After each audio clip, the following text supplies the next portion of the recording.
ضرورت محسوس ہو تو خدا سے تعلق جوڑنا، خدا سے مانگنا۔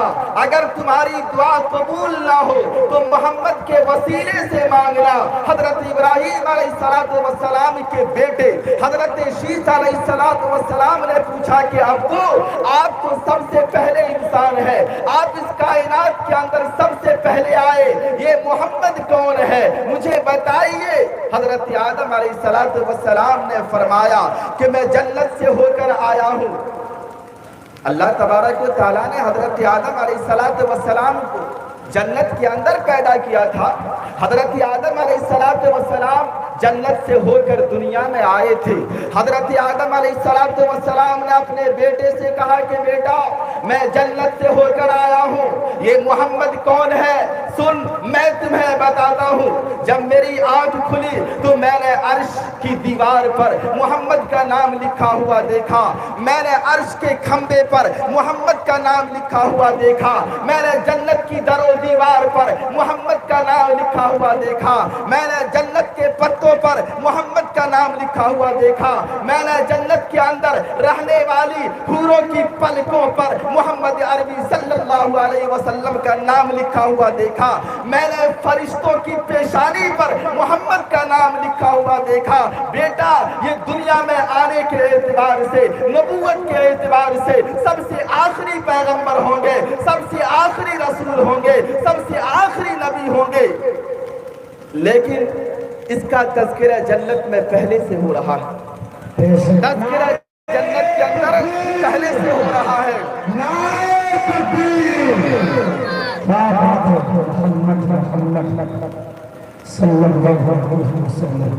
جب اللہ رب العالمین نے کالی کملی والے جناب محمد رسول اللہ صلی اللہ علیہ وسلم کو اس کائنات کے اندر لانے کا ارادہ کیا، اس کائنات کے اندر بھیجنے کا ارادہ کیا، تو اللہ نے اس سرزمین کا انتخاب کیا جس کا نام مکہ ہے، اور اس کو عربی زبان میں بکہ کہا جاتا ہے۔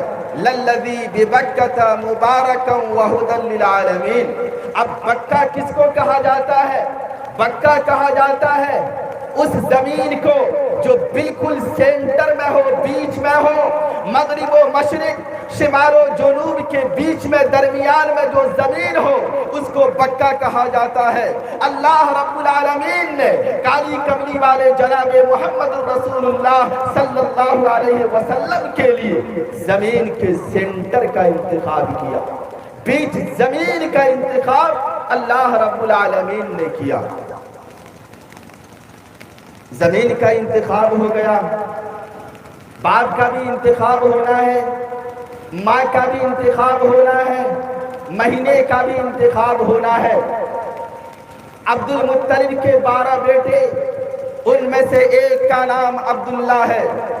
اللہ رب العالمین نے جب حضور اکرم صلی اللہ علیہ وسلم کو اس کائنات کے اندر بھیجنے کا ارادہ فرمایا تو عبد المطلب کے وہ 11 بیٹے، جن میں سے کسی کا نام عبد الشمس تھا، کسی کا نام عبد العزیٰ تھا، اللہ رب العالمین نے ایسے نام کے انسان کا اور ایسے نام کے لوگوں کا انتخاب نہیں فرمایا، بلکہ اس کا انتخاب فرمایا جس کا نام عبداللہ ہے۔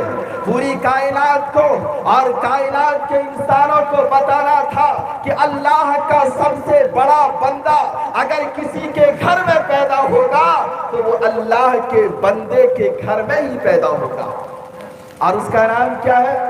عبداللہ۔ اللہ رب العالمین نے نبی اکرم صلی اللہ علیہ وسلم کے والد کے لیے حضرت عبداللہ کا انتخاب کیا۔ ماں کے انتخاب کی باری آتی ہے۔ عرب کے اندر بہت سارے قبیلے تھے، اس قبیلوں میں سے ایک قبیلہ جس کا نام زہرہ ہے، اور زہرہ کا معنی ہوتا ہے ہریالی، زہرہ کا معنی ہوتا ہے سرسبز و شادابی۔ اس قبیلے کی ایک خاتون جس کا نام آمنہ ہے، اس قبیلے میں نامور خاتون تھی جن میں سے ایک کا نام خمسہ ہے اور دوسری بہت ساری خاتون تھی جو بہت زیادہ مشہور تھی، لیکن ان کے نام کا معنی اچھا نہیں تھا۔ اللہ رب العالمین نے ان خواتین کا انتخاب نہیں کیا، بلکہ آپ کی والدہ ہونے کا شرف جس خاتون کو ملتا ہے اس کا نام بی بی آمنہ ہے۔ آمنہ کا مطلب امانت والی، آمنہ کا مطلب امانت والی۔ کائنات کو بتانا تھا، کائنات کے لوگوں کو بتانا تھا کہ اللہ رب العالمین کی سب سے بڑی امانت جو زمین پر آنے والی ہے وہ کسی ایرے گیرے کے بدن سے نہیں آئے گی۔